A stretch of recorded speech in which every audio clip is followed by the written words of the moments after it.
नमस्कार, स्वागत है आप सभी का स्टॉक फटाफट में। मैं हूं आपके साथ कविता थपलियाल और इस शो में हम बाजार के एक्शन से जुड़ी सभी खबरें फटाफट अंदाज में आपको बताते हैं। और बाजार का आज का कारोबारी सत्र खत्म हो उससे पहले बेहतरीन ट्रेडिंग आइडियाज, निवेश के लिए ऑप्शन से कमाई के लिए मुनाफे का ऑप्शन भी लेकर आते हैं। लेकिन कुछ बड़ी बातें बाजार की जान लेते हैं। हम देख रहे हैं बाजार में आज काफ़ी हद तक मजबूती दिखाई दे रही है। उतार चढ़ाव का सत्र भले ही है, लेकिन 26,000 के पार हम देख सकते हैं फिलहाल कीमतें आधे % मजबूत हमें दिखाई दे रहा है बाजार।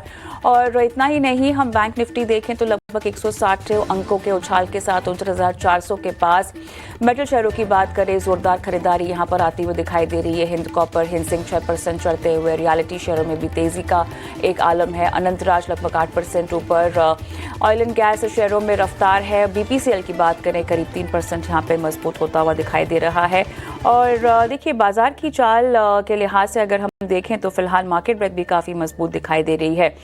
एनएसई बीएसई दोनों में ही हम देख रहे हैं कि अच्छी खासी एडवांसेस का आंकड़ा 1820 एडवांसेस एनएसई में और लगभग 2539 एडवांसेस हमें यहाँ पर बीएसई में आते हुए दिखाई दे रहे हैं। इस वक्त के इस घंटे के लूजर्स अगर आपकी स्क्रीन पे हम पेश करें, एचयूएल लगभग 1.5% कमजोर, यहाँ max health, Bajaj auto, ITC, power grid हम देख रहे हैं लगभग आधे % कमजोरी के साथ कारोबार में। लेकिन लीड क्या कर रहा है टोटली निफ्टी में हम देख रहे हैं metal pack, Tata steel, Hindalco, JSW आप देख सकते हैं कि अच्छी खासी मजबूती 3% तक मजबूती के साथ कारोबार। दूसरी ओर इटर्नल हम देख रहे हैं, नेस्ले भी लगभग 1.5% तक की मजबूती के साथ आज के कारोबार में फिलहाल दिखाई दे रहा है। सेंसेक्स 400 अंक ऊपर, निफ्टी 125 अंक ऊपर और बैंक निफ्टी लगभग 156 अंक ऊपर हमें दिखाई दे रहा है। और राइट, लेकिन अब ऐसे में बाजार की ये मजबूती कितनी टिकाऊ है और अब ओवरऑल अगर पूरा हफ्ता हम देखें तो कैसा गया है बाजार का। Mid cap, small cap, broader market से जिस तरीके से अब सपोर्ट मिलता हुआ दिखाई दे रहा है, ये मोमेंटम आगे कितना बरकरार रह सकता है। हमारे साथ हमारे आज के मेहमान भी जुड़ चुके हैं और चर्चा की शुरुआत करते हैं। गौरव शर्मा हमारे आज के मेहमान हैं। गौरव, हाय, आफ्टरनून, स्वागत है आपका। और हैप्पी फ्राइडे। बाजार कम से कम इसका अंदेशा तो अभी तक दे रहा है और कल बाजार ने जो मजबूती देखा आज उसे कायम करते हुए एक बार फिर 26,000 के पार के लेवल्स हमें दिखाई दे रहे हैं। ब्रॉडर मार्केट्स भी कहीं ना कहीं सेंटिमेंट को सुधारने के पीछे कारण है। कैसे देखते हैं आप निफ्टी और बैंक निफ्टी को? Yes, hi Kapita, good afternoon. And yes, indeed, काफी cheerful Friday है so far, and मैं expect कर रहा हूँ ये continue करेगा। इंट्राडे के आज के स्पेसिफिक मूव की बात करूं तो इंट्राडे रेजिस्टेंस लेवल्स के जस्ट नजदीक ट्रेड कर रहा है। 26,050 के ऊपर निकलता है तो आई थिंक हमें 100 और उसके ऊपर के लेवल्स आज ही दिख जाएंगे।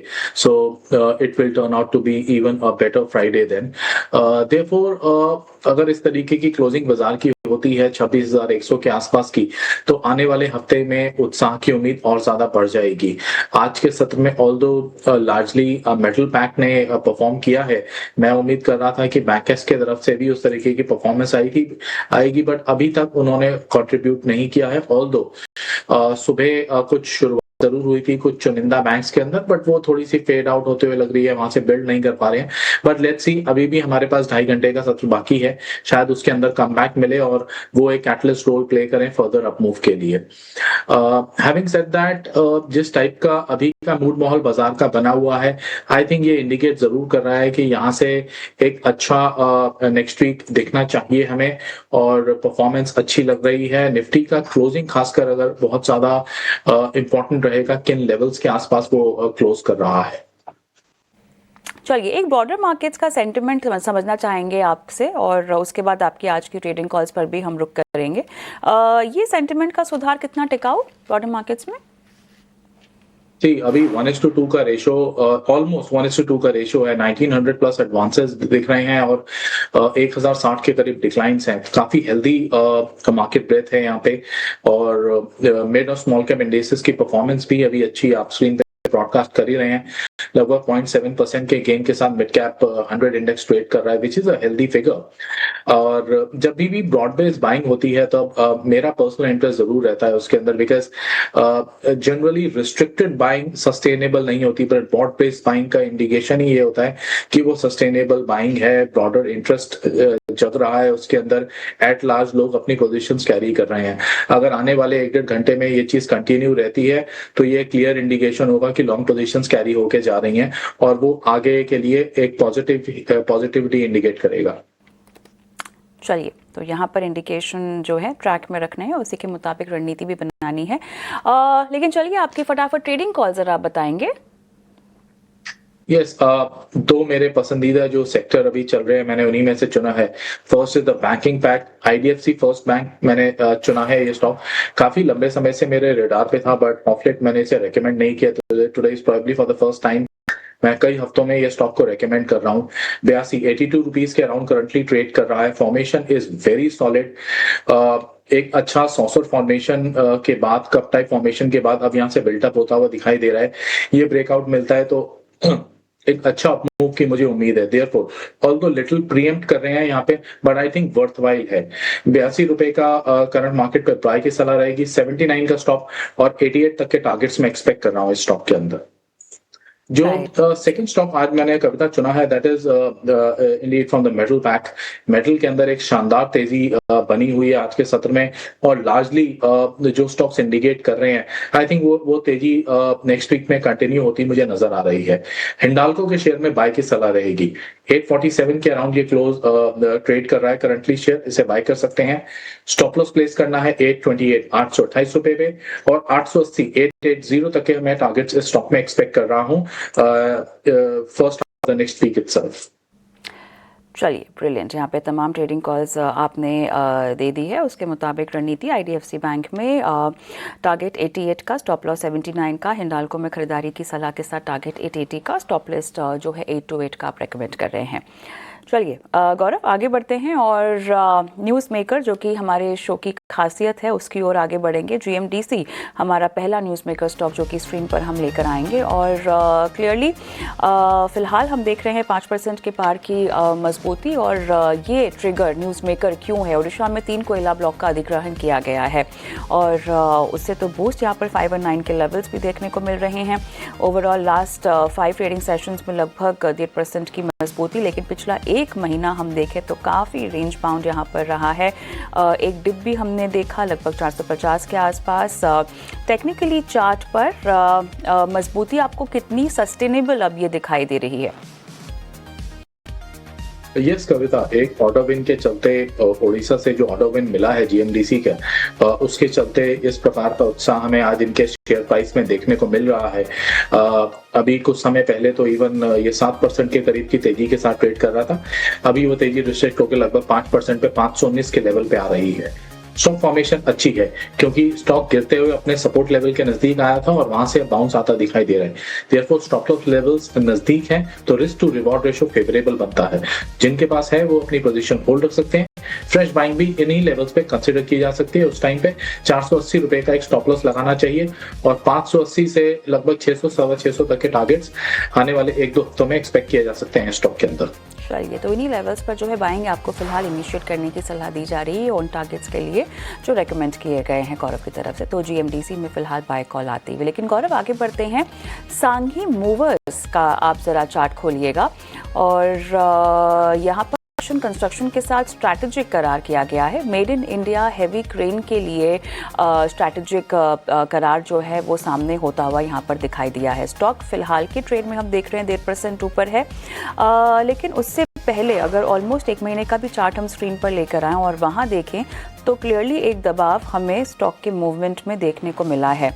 क्या आप रेकमेंड करेंगे? Firstly we don't track this stock, तो एक लॉन्ग टर्म व्यू हमारे पास नहीं है। हमने इसके फाइनेंशियल्स को उतना डीपली स्टडी नहीं किया है, बट जो चार्ट मैं सामने देख पा रहा हूँ जिससे एक शॉर्ट टर्म आउटलुक तो मुझे लग ही रहा है दैट कि इस स्टॉक ने परफॉर्मेंस नहीं की है। एक अंडर परफॉर्मिंग स्टॉक रहा है। 700 प्लस के लेवल से गिरता हुआ अभी 300 यानी कि हाफ पॉइंट के भी नीचे ट्रेड कर रहा है, और अभी भी कोई रिवर्सल रिवाइवल के साइंस मुझे यहाँ नजर नहीं आ रहे हैं। तो आई थिंक बेटर है कि इसे अवॉइड किया जाए। चलिए, यहाँ पर आपने अवॉइड करने की सलाह फिलहाल यहाँ पर दी है।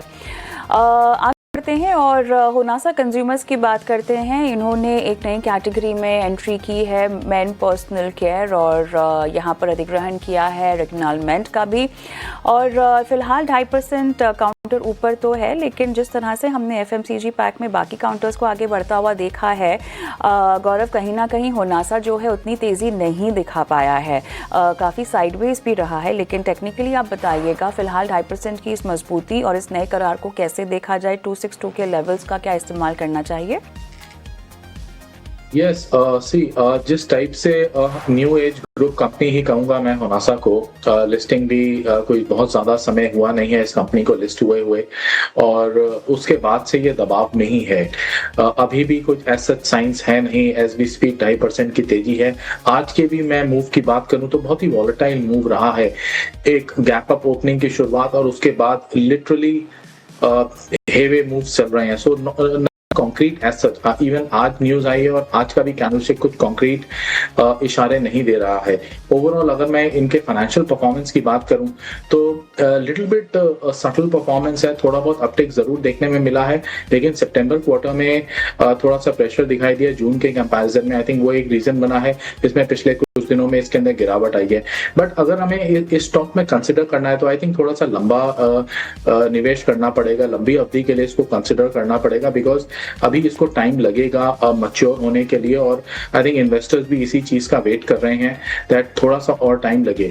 अच्छी चीज मुझे ये लग रही है कि कंपनी ऐसे कंपेटिटिव एनवायरनमेंट में भी अपने मार्जिन्स मेंटेन कर रही है। अगर ये चीज कंटिन्यू रहती है तो आई थिंक आने वाले क्वार्टर्स में ये अपने पैट फिगर्स में इंप्रूवमेंट पोस्ट करने की पूरी गुंजाइश रखेगा। ये स्टॉक होल्ड की सलाह रहेगी फिलहाल। चलिए, तो यहाँ पे थोड़ा सा नज़रिए पे आपको वर्क करना पड़ेगा, लेकिन होल्ड की सलाह गौरव की तरफ से। आगे बढ़ते हैं और अगला न्यूज़ मेकर स्टॉक आ रहा है इंडिको रेमेडीज़ का। और पातालगंगा प्लांट को यूएस एफडीए से यहाँ पर जो है EIR एस्टैब्लिशमेंट इंस्पेक्शन रिपोर्ट का एक फरमान जारी होता हुआ दिखाई दिया है। फिलहाल हम देख रहे हैं 0.5% मजबूत, लेकिन यहाँ पर पिछले 5 दिनों का ही अगर हम चार्ट भी आपके स्क्रीन पर लेकर आएँ तो एक डिप ज़रूर देखने को मिला। क्या कहेंगे इसकी चाल को देखते हुए? मतलब 250 के लेवल्स के बाद हम देख रहे हैं कि लगातार स्टॉक गिरा ही है। 235 तक के लेवल्स इन लास्ट 5 डेज जाता हुआ देखा है। और अब टेक्निकली कोई कॉल या अवॉइड?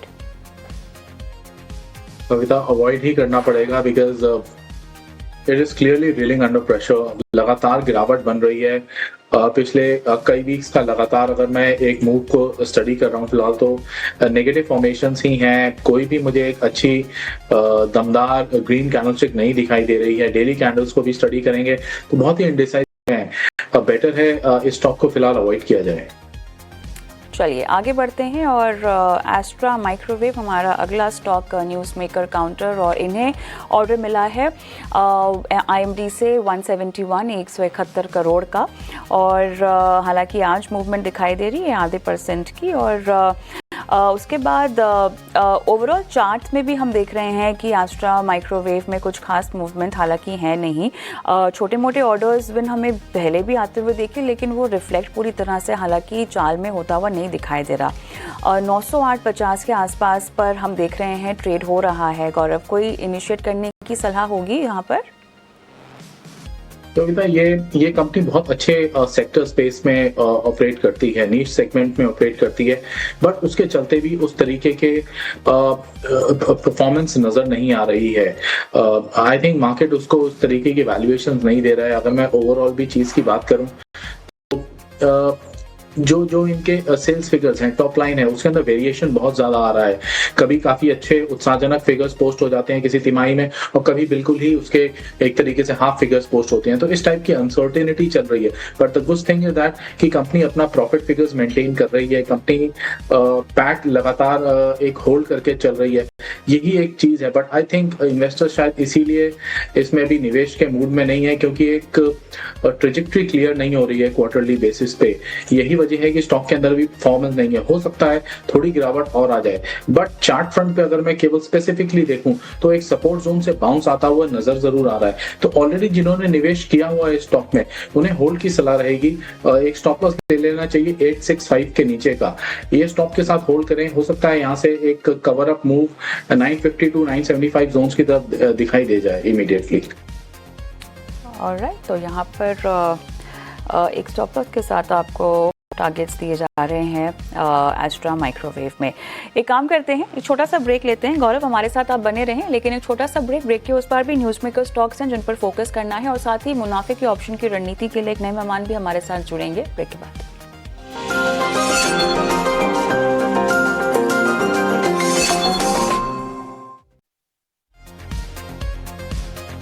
आप देख रहे हैं स्टॉक फटाफट, और हम अब न्यूज़ मेकर स्टॉक्स पे फोकस कर रहे हैं। गौरव शर्मा हमारे आज के मेहमान हैं जो आपको बता रहे हैं कि क्या रणनीति अपनानी चाहिए तमाम स्टॉक्स में। गौरव हाय, वेलकम बैक।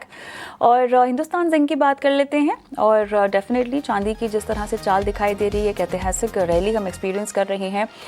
चांदी के लिहाज से MCX पे भाव देखें तो यहाँ पर कल 10,447 का उछाल दिखा था, और पहली बार 1,99,200 के पार चांदी जो है निकली है। इस साल की अगर हम बात करें कुल मिलाकर तो लगभग 1,12,000 प्रति किलो के दाम जो है हमने बढ़ते हुए भी देखे हैं। हाजिर बाजार की बात करें तो 2 लाख के पार जो है कीमतें यहाँ पर निकलती हुई दिखाई दे रही है। तो क्लियरली यहाँ पर एक अच्छा खासा रनअप स्टॉक में आता हुआ दिखाई दे रहा है, 6.5% यहाँ पर। और गौरव, आपकी रणनीति क्या होगी? हालांकि आपके स्टॉक पिक में आज हमने हिंडाल्को देखा था, लेकिन हिंदुस्तान जिंक पर आपकी क्या राय है? Kavita, there was just simply one reason कि मैंने हिंजिंग को अभी नहीं चुना। वो रीजन था कि ऑलरेडी इसके अंदर एक अच्छा बड़ा अपमूव आ चुका है फ्रॉम 480-490 लेवल से 550-560 के करीब अभी लगभग पहुंच गया है। देयरफॉर मैंने अवॉइड किया इस स्टॉक को, बिकॉज यहाँ से स्टॉप लॉस टू टारगेट का रेशियो फेवरेबल मुझे नहीं लग रहा था। 4-5% का स्टॉप लेने का मुझे पॉइंट नहीं था। हिंडाल्को में मुझे अभी और स्कोप नजर आया, that was the only reason मैंने हिंजिंग की जगह हिंडाल्को को चूज किया। Otherwise no doubt fabulous performance है, और आगे आने वाला फ्यूचर भी ब्राइट नजर आ रहा है। 2 लाख के करीब का भाव हमें चांदी में ऑलमोस्ट पहुंच ही गया है, वहां तक कुछ खास गुंजाइश बची नहीं है। It's just a number to be tested now. Hindzinc एक मेजर प्लेयर है चांदी का, देयरफॉर उसके अंदर उस तरीके का मूव आना कोई सरप्राइजिंग फैक्टर अब नहीं रह गया है। आने वाले समय में अगर थोड़ा सा हम एक ब्रॉडर व्यू रखें तो हिंजिंग को थोड़े लंबे समय के लिए रखना चाहिए। 575 मुझे जल्दी आता हुआ दिखाई दे रहा है, एक बार वो निकल जाता है तो 650 की तरफ ये शेयर तैयार होगा। ऑलराइट, अगला न्यूज़ मेकर स्टॉक यहाँ पर हम लेकर आ रहे हैं आपकी स्क्रीन पर थर्मैक्स का चार्ट होलिएगा गौरव, क्योंकि कोटक सिक्योरिटीज़ की तरफ से यहाँ पर एक अपग्रेड आता हुआ दिखाई दे रहा है।